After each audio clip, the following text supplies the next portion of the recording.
This is Bilal for video सरकार। और ये वीडियो मैं काफी टाइम से बनाना चाह रहा था, बस मुझे यही था कि मैं सारी डिटेल्स कंफर्म कर लूं फिर ही ये वीडियो बनाऊंगा। आज की इस वीडियो के अंदर मैं आपको मोबाइल फोन ब्रांड्स के ड्रामे और उनकी दो नंबरियां बताने वाला हूं। ये बेसिकली वो ट्रिक्स और टिप्स हैं जो कि वो खुद इस्तेमाल करते हैं ताकि आप लोगों से मैक्सिमम पैसे निकाले जा सके। और एक एक चीज ना भाई ने लिख ली है, लिख के लेके आया हूं और आपको केयरफुली एक्सप्लेन करूंगा ताकि नेक्स्ट टाइम जब भी आप कोई मोबाइल फोन खरीद रहे हो तो आपको एटलीस्ट पता जरूर हो कि कंपनी ने कहां पर आपको चूना लगाने की कोशिश की है। यहां पर यह बात भी ऐड करना बहुत ज्यादा जरूरी है कि इस चैनल के ऊपर जब आपको मैं कोई मोबाइल फोन रिकमेंड करता हूं तो मुझे पता होता है कि ये चूने लग रहे हैं, लेकिन मेरी मजबूरी बन जाती है क्योंकि सभी लगा रहे हैं। लेकिन फिर भी आप लोगों को एटलीस्ट पता जरूर होना चाहिए कि भाई कौन सी चीज रियलिटी है और कौन सी चीज सिर्फ गिमिक्स हैं या फिल्में हैं जो कि मोबाइल ब्रांड्स आपके लिए चलाते हैं, क्योंकि आई थिंक आप लोग डिजर्व करते हो कि आपको ये बात पता हो। अब सबसे पहली चीज जो कि पाकिस्तानी मार्केट में सबसे वाहियात हो रही है वो है रैम की सिचुएशन।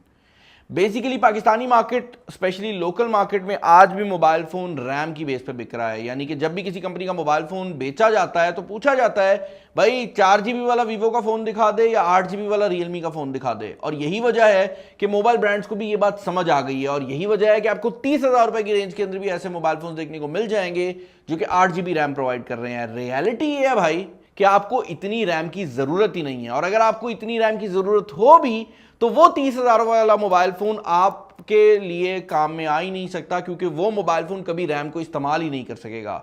समझाता हूं मैं क्या बात कर रहा हूं। बेसिकली इसकी एग्जांपल आप लोग इस तरह समझे कि आपके मोबाइल फोन में जो भी प्रोसेसिंग होती है वो आपका प्रोसेसर करता है, और जिस जगह पर रख के वो प्रोसेसिंग कर रहा होता है ना, यानी कि अगर मैं कोई काम कर रहा हूं, मेरे सामने ये जो टेबल है तो ये टेबल जो है ना वो उस प्रोसेसर की रैम है। अब अगर मेरे पास बहुत छोटा सा टेबल है, यानी कि लेट से 512 MB की रैम है, तो मुझे मसला होगा, मुझे हर एक चीज उठा उठा के रखनी पड़ेगी और मैं कहूंगा भाई टेबल थोड़ा सा बड़ा होता ना तो बेहतर था। 1 GB रैम आ गई, टेबल बड़ा हो गया, काम आसान हो गया। लेकिन एक टेबल को आप बढ़ाते जाएंगे, अब एक टेबल बढ़ता ही जा रहा है और सामने दीवार से जाके लग गया तो उसका मुझे कोई फायदा नहीं है, क्योंकि मैं काम ही नहीं कर सकता। यही हाल है आपके सस्ते मोबाइल फोन्स के अंदर लगे हुए MediaTek Helio G88 या Unisoc के T616 प्रोसेसर का। वो प्रोसेसर 4 GB से ज्यादा रैम को इस्तेमाल ही नहीं कर सकते। उनमें 8 GB रैम आप लगा तो देते हैं बट उतनी मल्टीटास्किंग वो प्रोसेसर ही सपोर्ट नहीं करता। तो कहने का मकसद ये है कि 30,000 रुपए की रेंज के अंदर आने वाले ज्यादातर मोबाइल फोन्स जो हैं पाकिस्तानी मार्केट में, उनमें 8 GB रैम अगर लगी भी हुई है उसका कोई फायदा नहीं है, वो सिर्फ और सिर्फ फिल्म है। और ज्यादातर फोन जो कि MediaTek Helio G99 से नीचे के चिपसेट के साथ आ रहे हैं ना, वो 6 GB रैम उनके लिए मोर देन इनफ है। भाई आज आईफोन जाकर 6-8 GB रैम के ऊपर आया है तो कोई वजह है ना, क्योंकि रैम यूज ही नहीं होती और कंपनी आपको इसमें धोखा देती है। और धोखा यहां तक बढ़ गया है कि रैम एक्सटेंशन के नाम से एक फीचर डाल दिया गया है। डब्बे पे लिखा जाता है 12 GB रैम, आप चेक करते हो तो 6 GB एक्चुअल होती है, 6 GB एक्सटेंडेड मेमोरी है। भाई एक्सटेंडेड मेमोरी क्या होता है?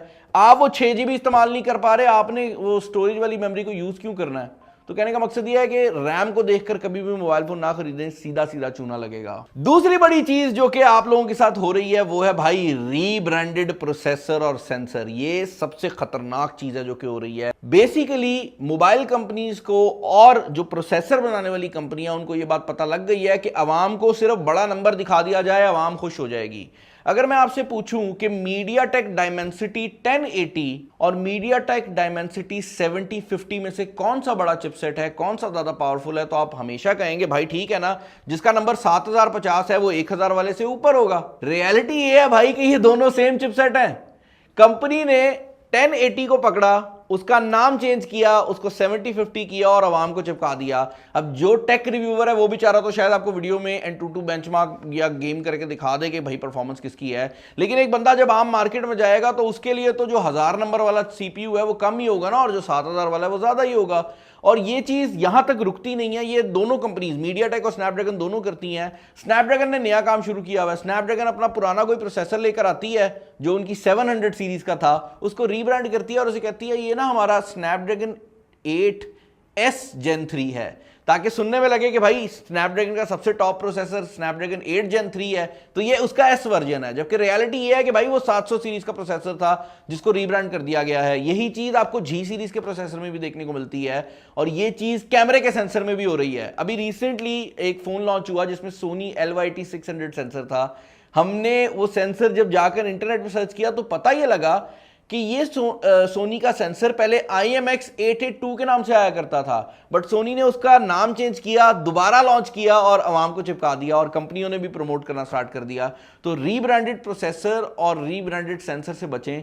इसका बड़ा आसान हल ये है कि जब आप बेंचमार्क्स वगैरह रन करते हैं तो उससे आपको क्लियर पता लग जाएगा, और रिव्यूज देखा करें और देखा करें कि गेम कितनी तेज चल रही है, मोबाइल फोन की स्पीड क्या है। एक और लॉलीपॉप जो कि आजकल मोबाइल कंपनीज देती हैं, उस लॉलीपॉप का नाम है 2 मेगापिक्सल का मैक्रो कैमरा। मुझे नहीं समझ आ रही वो कौन बंदा है जो कान के अंदर घुसकर किसी भी चीज की मैक्रो पिक्चर्स लेना चाह रहा है।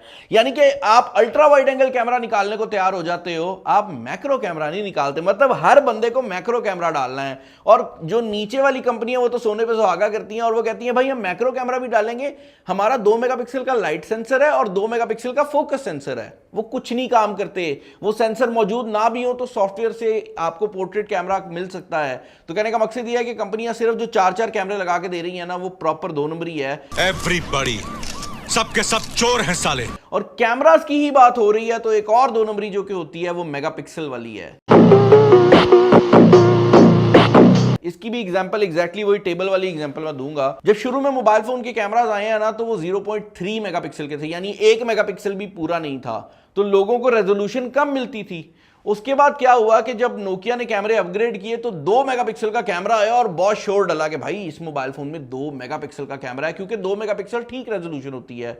उसके बाद 8 मेगापिक्सल तक के कैमराज आए तो लोगों ने कहा कि भाई this is more than enough. उसके बाद क्या हुआ? उसके बाद यह हुआ कि ये चीज जो है ना मोबाइल कंपनीज के हाथ लग गई और उन्होंने कहा मेगापिक्सल बढ़ाते जाएंगे तो आवाम तो आगे लगी रहेगी, और यही हुआ कि कंपनीज ने मेगापिक्सल बढ़ाने शुरू कर दिए। अब मसला समझिएगा, आपके मोबाइल फोन का जो कैमरे का साइज है वो उतना ही है। पहले क्या था कि मेगापिक्सल कम थे, रोशनी तो आ जाती थी मोबाइल फोन में, रेजोल्यूशन नहीं आती थी, यानी कि तस्वीर की डिटेल नहीं आती थी, तो कंपनी ने मेगापिक्सल बढ़ाए। अब प्रॉब्लम यह है कि कैमरा उतने का उतना ही है, जब आप उसमें मेगापिक्सल बढ़ा रहे हैं तो आप लाइट भी तो कम कर रहे हैं ना। 1 मेगापिक्सल पे पड़ने वाली लाइट भी तो डिवाइड हो रही है। यही वजह है कि आपको हाई मेगापिक्सल काउंट वाले जो कैमरास हैं उनके अंदर जब आप वीडियो को देखते हैं तो वीडियो के अंदर क्वालिटी कम मिलती है। यही वजह है कि आईफोन की वीडियो इतनी अच्छी कंसिडर होती है, और यही वजह है कि आईफोन पिछली कुछ जनरेशन तक 12 मेगापिक्सल तक चल रहा था।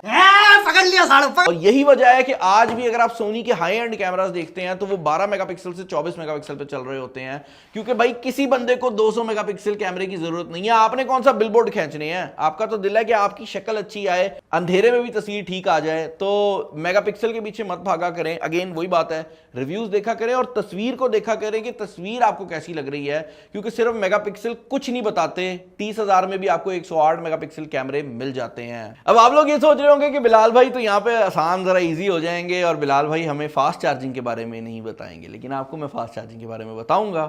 आपके पास 2 मोबाइल फोन है, एक मोबाइल फोन 30 वॉट के चार्जर के साथ आता है, एक मोबाइल फोन 60 वॉट के चार्जर के साथ आता है। आप अगर मैं आपको कहूं कि 30 वॉट वाला चार्जर जो है वो मोबाइल फोन को 1 घंटे में चार्ज कर देता है, तो आपकी सोच में तो यही होगा ना कि ठीक है डबल पावर है, तो ये जो 60 वॉट वाला चार्जर है ये आधा टाइम लेगा। रियलिटी ये है भाई कि आप एक ऐसे मुल्क में रहते हो जहां पर गर्मी की शिद्दत बहुत ज्यादा है, और ये वजह है कि इवन आपका ये जो 60 वॉट का चार्जर है ये आपको 20-30% या मैक्सिमम 40% बेहतर रिजल्ट देगा। ये 100% बेहतर रिजल्ट नहीं देगा। ऑल्दो ये डबल हो चुका है, लेकिन फिर भी इसका रिजल्ट उतना ज्यादा बेहतर नहीं होने वाला।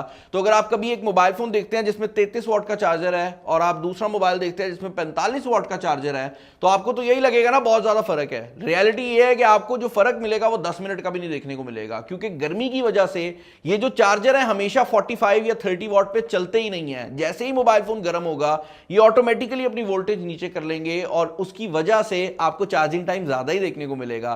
तो जब भी मोबाइल फोन डिसाइड कर रहे हो ना, अगर थोड़ा बहुत चार्जिंग की वोल्टेज का फर्क है ना, तो ये मत सोच लिया करो कि जिसने 33 दे दिया वो बुरा है और जिसने 45 दे दिया वो किंग है। इतना ज्यादा फर्क भी नहीं है। फाइनली भाई मैं वीडियो को एंड करना चाहूंगा मोबाइल फोन्स के ऊपर मौजूद सॉफ्टवेयर से। अब उसमें मेरे गिले शिकवे ज्यादा थे, लेकिन अब कुछ मोबाइल कंपनीज ने प्रॉमिस करना स्टार्ट कर दिया है कि वो रेगुलर सॉफ्टवेयर अपडेट्स देंगी, और कंपनियां ये भी कह रही हैं कि मोबाइल फोन के अंदर 2 साल की अपग्रेड्स आएगी। लेकिन अगर आप किसी भी कंपनी का एक्चुअल फाइन प्रिंट पढ़ें तो कंपनी ये नहीं बता रही कि वो अपग्रेड आएगी कब। तो फॉर एग्जांपल अगर आज एक मोबाइल फोन आप एंड्रॉइड 14 में खरीदते हैं और कंपनी कह रही है कि भाई आपको 2 साल की अपडेट हम गारंटी करेंगे, तो वो ये गारंटी नहीं कर रहे कि एंड्रॉइड 15 जो है वो अगले साल ही आएगा। हो सकता है कि वो 4 साल बाद दें। और यही वजह है कि अगर ये मोबाइल कंपनीज इसको लॉक नहीं कर रही, तो मुझे ऐसा लगता है कि वो वेट कर रही हैं कि जब आप मोबाइल फोन खरीदेंगे, चल गया मतलब ज्यादा लोगों ने खरीद लिया तो अपडेट दे देंगे, नहीं चला तो हम कह देंगे भाई हमने कौन सा बताया था हमने अपडेट कब देनी है, हमने तो कहा था अपडेट आएगी, आ रही है 100 साल बाद आएगी। तो समझ रहे हैं मेरी बात को, उनने ये बता दिया कि काम हम करेंगे, कब करेंगे ये नहीं लिखा कहीं पे, तो इस चीज से भी बच के चलना है। और फाइनली भाई एड्स एक ऐसी लानत है जिसको मैंने इस चैनल पर बहुत ज्यादा बुरा समझा है और मैंने लोगों को बताया भी है।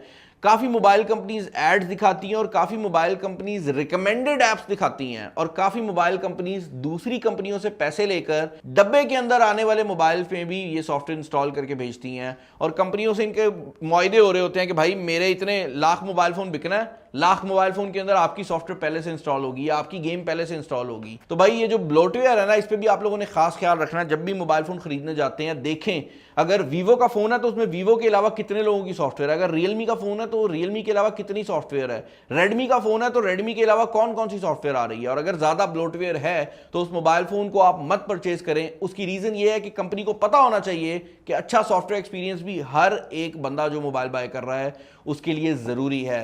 चैनल पर नए हैं, चैनल को सब्सक्राइब कर दीजिएगा। कोई बात सही लगी है तो यार लाइक कर देना वीडियो को। इस वीडियो में